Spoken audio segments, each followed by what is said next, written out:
Esta noche nos acompaña Omar Chejade, ex vicepresidente de la República. Omar, ¿cómo estás? Buenas noches. ¿Qué tal, Pancho? Encantado de estar en tu programa, encantadísimo. Gracias por acompañarnos. Tu opinión primero sobre la contienda electoral. ¿Ya terminó o crees tú que falta todavía revisar algo?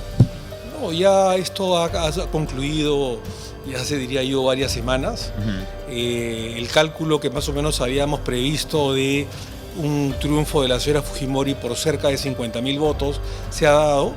Es evidente que los 80.000 votos que ha obtenido en el extranjero de diferencia con respecto a Sánchez le han dado el triunfo.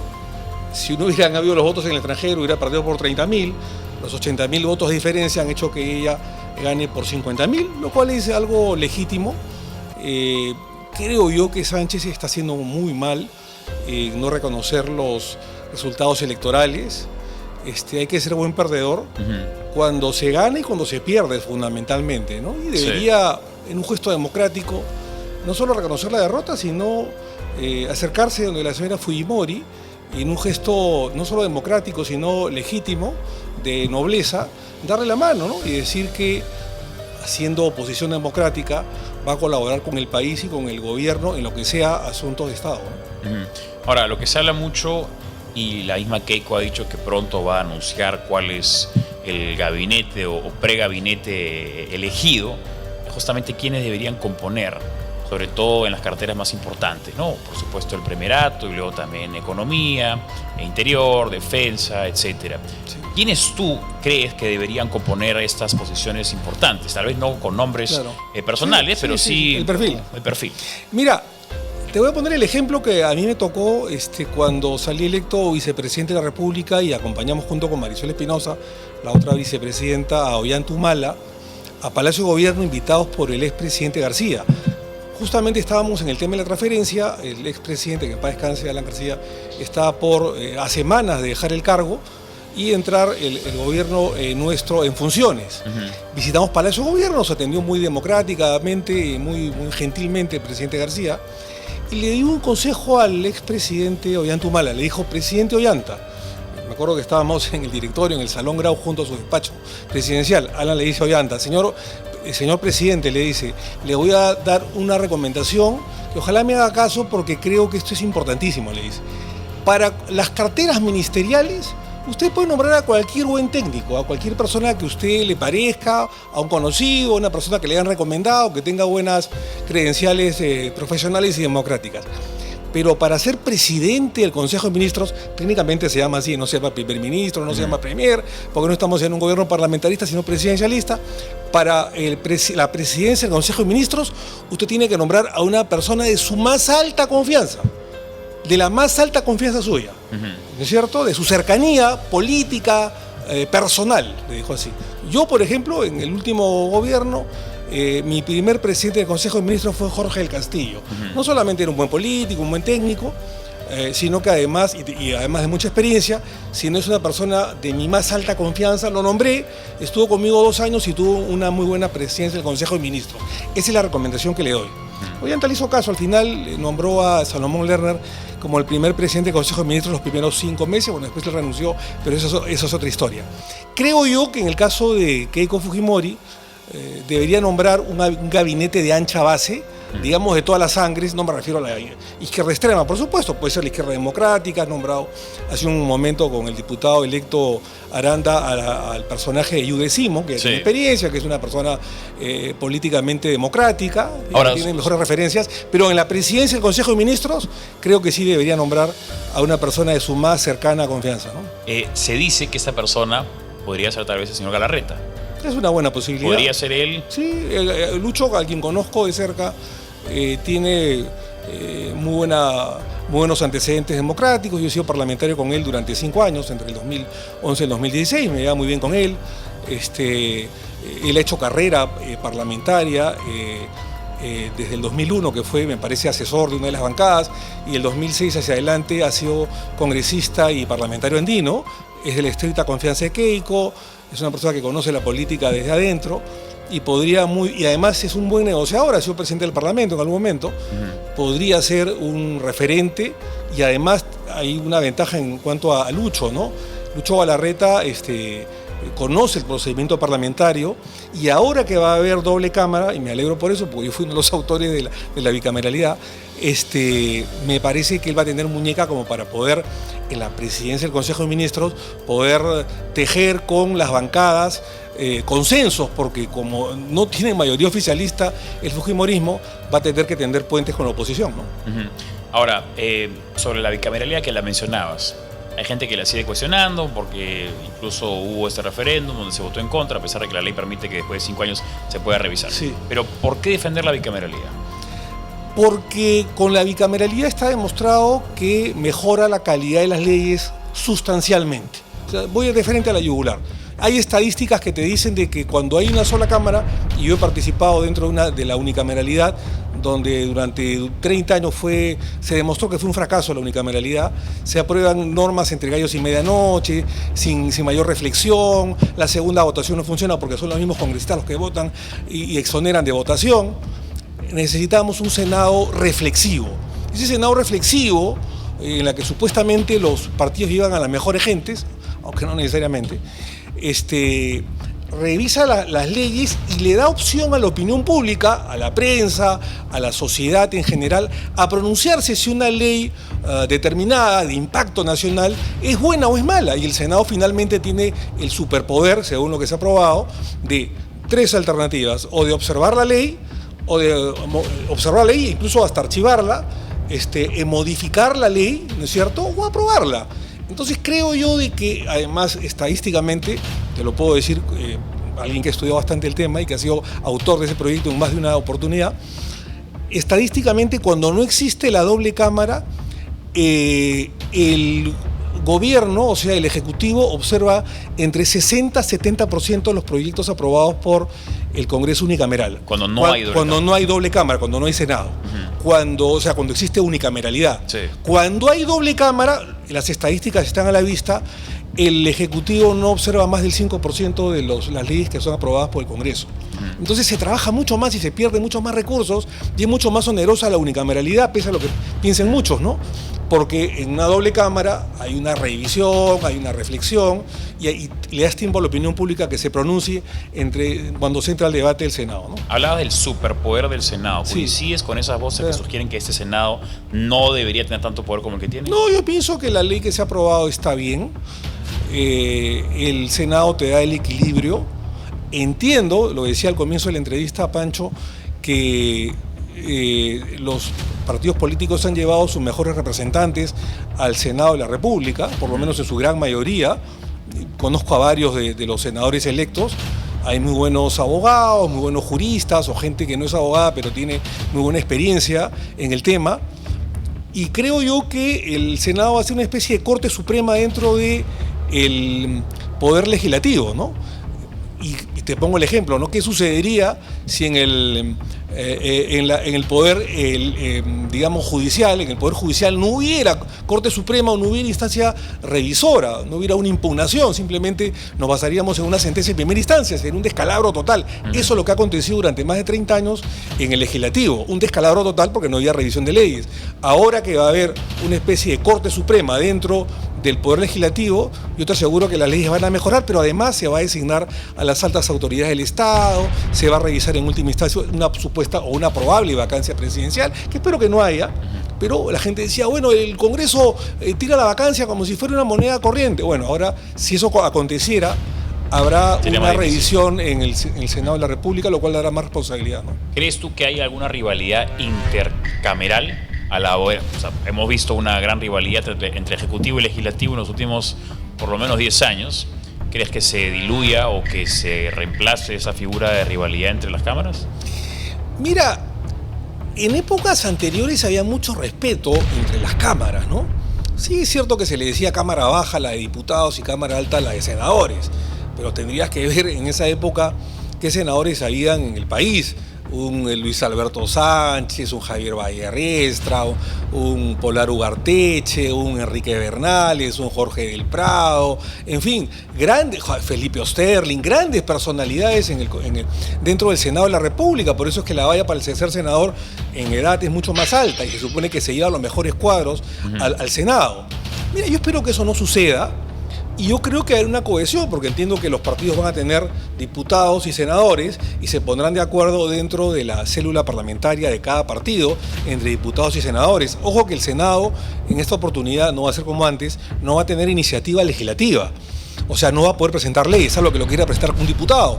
Son los diputados los que presentan las leyes, los que tienen iniciativa legislativa, y el Senado no presenta leyes, no es una bicameralidad perfecta, sino imperfecta, a diferencia de las anteriores del año 79 hacia adelante o hacia atrás. Y en todo caso, el Senado se dedicará básicamente a revisar las leyes y a nombrar a las altas autoridades del Estado, y en los temas de fiscalización a hacer la última palabra. Ahora, ¿cómo ves tú a las bancadas con el solidez que corresponde para una bancada en ambas cámaras, ¿no? Hemos visto este último congreso, comenzó con 9 bancadas y hemos tenido hasta 15 en un momento. ¿Crees tú que también estos partidos, que son relativamente nuevos, sí, muchos de ellos se han hasta sorprendido por su éxito electoral, se vean bifurcados, como ha ocurrido con Perú Libre, como ha ocurrido con otros partidos en estos últimos 5 años? Mira, el gran problema del Perú es la falta de institucionalidad, ¿no? Y alguien que pervirtió la institucionalidad en el país, lamentablemente fue Martín Vizcarra, que el día de hoy está justamente condenado y purgando prisión por temas de corrupción. Él fue el que introdujo, entre otras cosas, la reforma política, que fue un desastre, lo hizo a propósito, y entre otras cosas, no solamente no querer el Senado de la República, en el referéndum que tú hablabas, que lo pervirtió y hizo una propaganda en contra del Senado, sino además prohibiendo la reelección parlamentaria, que es otro de los temas que felizmente ha vuelto. Sí. Porque un Congreso, sea bicameral, unicameral, que no tenga reelección, se hace un Congreso Nobel. Y se ha demostrado en este Congreso que se está yendo, felizmente, y que ha sido, salvo el haber aprobado la bicameralidad y por ahí haber designado a los miembros del Tribunal Constitucional, un completo desastre, mi querido Pancho. Entonces, ahora felizmente hay gente con experiencia que vuelve del pasado, otra que se ha reelegido. Yo cuando fui parlamentario la primera vez, de las 2 que fui, el 2011, por más que sean de otras bancadas, veía gente con mucha experiencia, como Jorge el Castillo, estaba Luz Salgado, estaba la señora Chávez, que podíamos discrepar o no, pero había gente de experiencia. Estaba Mauricio Mulder, Vitocho García Belaúnde, en fin, Javier Bedoya, gente que tú volteabas y aprendías de ellos. Pero cuando tú eliminas la reelección parlamentaria, tienes un Congreso Nobel que no sabe hacer, porque el procedimiento parlamentario es muy técnico y lo aprendes en la cancha, lo aprendes del primer día, no lo aprendes previamente leyendo el reglamento, leyendo la Constitución. Claro. No, eso te hace la experiencia. Yo lo aprendí en segundo o tercer año y creo que después lo pude, esa experiencia la pude poner sobre la mesa tanto en los últimos años de mi primer legislatura o Congreso de la República o gestión, como en la segunda gestión que tuve entre 20 y 21. Entonces, creo yo que se necesita liderazgo. Creo que va a ser muy importante que los presidentes de los partidos o de las bancadas nombren a unos buenos voceros. Es clave, el tema de la vocería es clave, o sea, el presidente de la bancada es clave para unificar la bancada, tener consenso y poder trabajar el doble, ¿no? ¿Qué opinas sobre la negativa de Rafael López Aliaga a asumir su curul como senador? Mira, es un error. Yo lo aprecio mucho a Rafael, tengo cierta amistad con él, he participado con él en alguna aventura electoral cuando nos presentamos como alcaldes el 2022, y le guardo decididamente un buen afecto. Él se ha fajado también por recuperar la democracia, contra el comunismo de Castillo, etcétera. Creo que es una persona que se ha ido forjando políticamente de a poco. Él viene del empresariado. Y en algún momento se lo dije hace unas semanas cuando me crucé con él en un medio televisivo, que era un error, primero defraudar a sus electores y decirles, he salido senador, he postulado al Senado, ustedes me han dado el voto popular, y luego, como quien no quiere la cosa, los dejo teniendo cintura, o sea, los dejo plantados. Digamos que es un error con respecto primero a su electorado, en segundo lugar, que votó por él, en segundo lugar, me parece que es inconstitucional, ¿no es cierto? Porque claro, él va a decir, o puede decir, o he visto voces que han dicho, no, pero no ha juramentado. El cargo de congresista, senador y diputado es irrenunciable siempre que juramentes. Sí. Pero ese es un tema de interpretación pura y dura. Él ya ha salido electo, entiendo que el Congreso, el Jurado Nacional de Elecciones lo ha ratificado dentro de la elección. El día de hoy me he enterado que el Jurado Electoral Especial ha declarado improcedente su candidatura a regidor número 1 como teniente alcalde, y era un riesgo que se estaba corriendo. Y en tercer lugar, más allá del tema constitucional, si es viable o no es viable que no juramente, ya salió electo, es qué le garantiza a él que va a salir electo teniente alcalde. Y además, saliendo teniente alcalde, ¿qué va a hacer? Que Rubio renuncie, lo cual sería pues una jugada poco transparente con su electorado, ¿no? Y tan nada le garantiza, dentro del panorama que estamos viendo de candidatos a la alcaldía de Lima, que él o Rubio o su candidatura, la candidatura de su partido salga electa, porque además estás viendo que hay gente de experiencia, claro, como Carlos Brus, como Allison, como el mismo Resti, como Tejada, entre otros que están postulando y que tienen tanto más, digamos, pegada que la fórmula de la cual él participa, ¿no? Entonces, y además estás dejando el Senado de la República, tú lo has dicho, o sea, algo seguro, que es un super Senado donde él puede, como dijo su, Aranda, uno de sus diputados, él puede liderar la bancada, puede ser presidente del Senado, puede ser presidente del Congreso.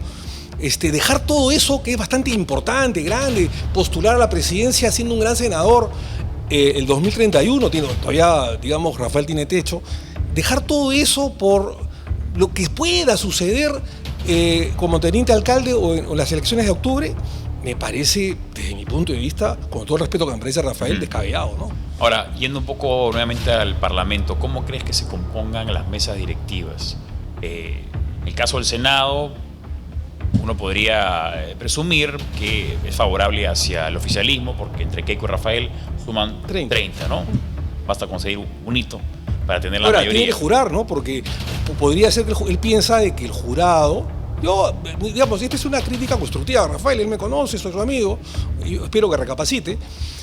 Fíjate que si él piensa que este es un tema importante, no es un tema baladí. Sí. Estamos 30-30, ¿no es cierto? Claro. Digamos derecha y izquierda. Fíjate que él piensa, Rafael, de que él, no jurando, el jurado le va a decir que el accesitario entre en vez de él, que es Absalón Vázquez. Absalón Vázquez, sí. Ya, de repente el jurado puede decir, bueno, usted hasta que no jure, no le colocamos a nadie, no es posible el accesitario, y su silla o su curul queda vacía hasta que jure. Y va a originar de que haya 30 contra 29.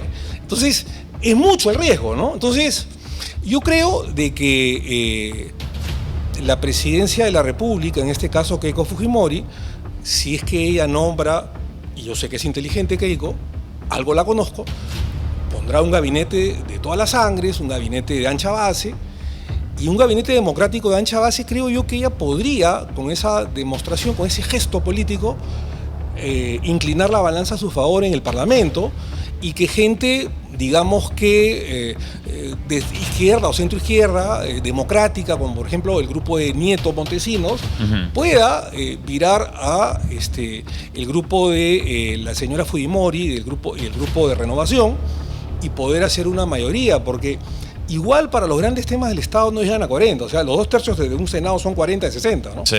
Para una reforma constitucional van a necesitar 40 para, por ejemplo, elegir a las altas autoridades del Estado, llámese nuevo defensor del pueblo, nuevo miembro del Tribunal Constitucional, necesita de 40.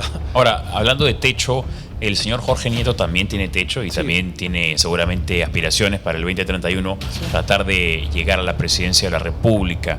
¿Cómo crees tú que evalúe él la cercanía que debe tener con el oficialismo, sobre todo en la Cámara de Diputados, donde sí o sí Fuerza Popular requeriría de una segunda alianza, no solamente Renovación Popular, para llegar a componer una mesa directiva? Mira, yo creo que desde el saque a los candidatos o a los líderes políticos que han quedado en tercer, cuarto lugar, entre ellos Rafael, ¿no? Nieto Montesinos, el mismo López Chao, le convendría, y la historia lo dice, la historia política, no petardear al gobierno de la señora Fujimori, ¿no? Porque creo que estamos en un momento complicado. Económicamente estamos avanzando, pero podemos avanzar mucho más, Pancho.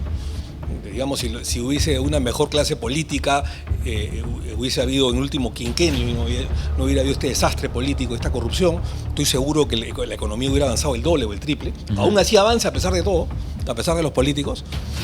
pero tenemos problemas en seguridad. O sea, nuestro primer problema es la seguridad interna del país. ¿Y el niño que se viene? El fenómeno del niño, lo que está ocasionando, ¿ya? Entre otros problemas que existen. Entonces yo creo que lo lógico es que los partidos que han quedado en segundo, tercer, cuarto, quinto lugar, desde el minuto uno no bombardeen al gobierno, le den una especie de luna de miel, por lo menos el primer año, para que se pueda recomponer el país. Eso sería no solo lo democrático, sino lo inteligente. Porque el tema de bombardear, como lo está haciendo el señor Sánchez, y decir que no va a reconocer las elecciones, que se va a ir a la CIDH, es una pérdida de tiempo. Desde mi punto de vista, el señor Sánchez sabe perfectamente que ha perdido, lo tiene claro. Por el voto del exterior, por el voto de Lima, pero sabe que ha perdido. Y lo que pasa es que él políticamente cree ser un ajedrecista y con eso posicionarse en el ala dura de la oposición y ganar el año 31. Lo tiene claro. Yo estoy convencido que él sabe que no ha ganado, lo tiene claro. Él es una jugada política simplemente para poder posicionarse en el tablero. ¿Crees que este discurso fraudista, sin pruebas además, sin ningún tipo de argumentos, lo pueda colocar a él como líder de la oposición? No, se está quedando solo, ¿no? Se está quedando absolutamente solo, ¿no? Él probablemente piense imitar a Ollanta cuando pierde con Alan García en el 2006 y después sale presidente en el 2011. Pero eran épocas diferentes. Además, Ollanta reconoció su derrota. ¿Cierto? Él pierde por 3% el 2006 con Alan en la segunda vuelta, pese a haber ganado la primera vuelta. Hugo Chávez le hizo el abrazo del oso, ¿te acordarás? Y al hacerle el abrazo del oso, la gente se asustó. Muchos pensaron, sobre todo en Lima, que venía el chavismo. Sí. Y a pesar que Alan García no venía precedido de un primer buen gobierno, sino todo lo contrario, votó la gente por él y fue lo inteligente, porque además Alan García hizo un buen gobierno. Hizo un muy buen segundo gobierno, sí. Se reivindicó a tu abuelo o bisabuelo, Nicolás de Piérola, que hizo un gran, tal vez el mejor segundo gobierno de la historia republicana. No había tenido un buen primer gobierno, pero producto de la guerra con Chile, son temas diferentes, ¿no? Bueno, es más, Alan García el 28 de julio del 2006 evocó a Nicolás de Piérola y dijo, yo voy a ser Nicolás de Piérola y voy a hacer un segundo gobierno y me voy a reivindicar, y así lo hizo. Solía citar al califa. Evocó al califa, al cual yo soy muy simpatizante, tú lo sabes. Así es. De tu tío bisabuelo Nicolás de Piérola, ¿no? Arequipeño él. Bueno, en todo caso,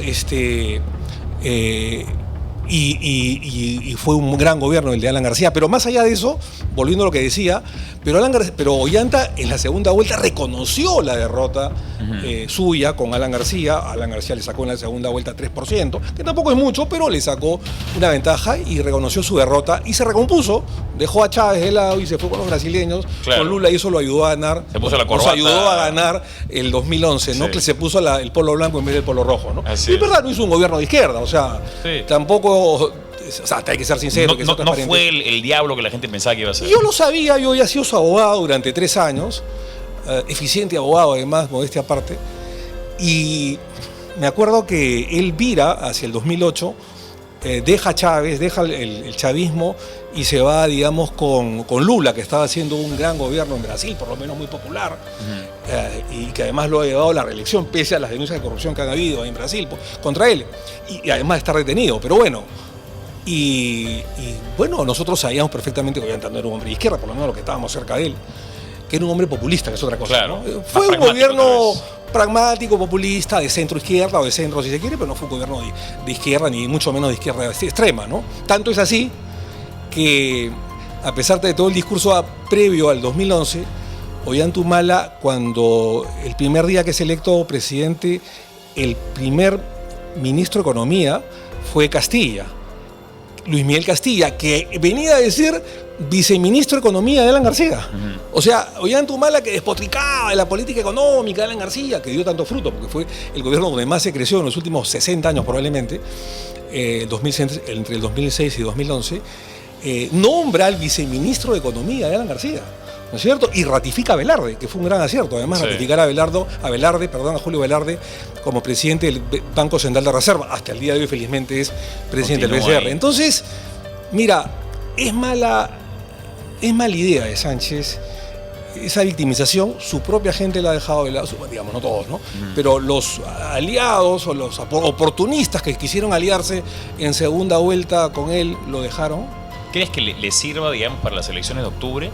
donde despierte el furor del Perú profundo para que voten en gobiernos regionales y en alcaldías por Juntos por el Perú o proyectos de izquierda? El gobierno municipal y regional tiene un tinte muy distinto al gobierno central y presidencial, ¿no?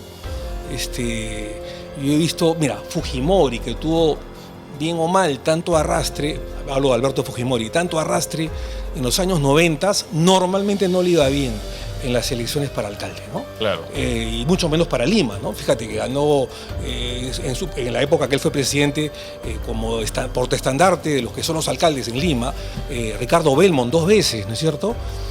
Y la tercera vez ganó Alberto Andrade y luego Castañeda, o sea, no le fue bien. Alberto Fujimori, pese al arrastre popular que tenía en los 90 en el Perú, por lo menos en gran parte del Perú, y en grandes regiones de Lima tampoco le iba bien. O sea, Alan García lo mismo, sí. A Ollanta mismo le fue igual, o sea, tuvo en un momento determinado mucho arrastre y no le fue bien el tema municipal. O sea, yo el tema municipal y regional lo veo como una cosa muy distinta al tema presidencial. Otro animal. Es otro tipo, o sea, la elección es diferente. Ahí a la Torre decía de que la elección de alcalde es la elección del buen vecino. Claro. La elección del buen vecino y que para ser ministro, presidente de la República o congresista, diputado, senador, uno debía pasar primero por el filtro de la alcaldía, ¿no? O sea, el arte del buen vecino. Yo creo que son temas muy distintos, ¿no? Sí, pues seguramente. Bueno, veremos cómo vota la población este 3 o 4 de octubre venidero, donde son las elecciones regionales y también municipales. Omar, quiero agradecerte por acompañarnos en esta oportunidad. Pancho, siempre un placer conversar contigo. Una conversación distendida. Encantado de estar en tu programa, le deseamos lo mejor a la señora Fujimori, pese a que pueden haber habido dentro de nuestra historia política republicana desavenencias en algún momento, pero de por medio está el Perú, de por medio está el país, y si la señora Keiko hace un gran gobierno, la vamos a felicitar, la vamos a apoyar, y todos los peruanos seremos beneficiados, y el país sobre todo, por su buena gestión. Así es. Omar Chejade, ex vicepresidente de la República, estuvo con nosotros.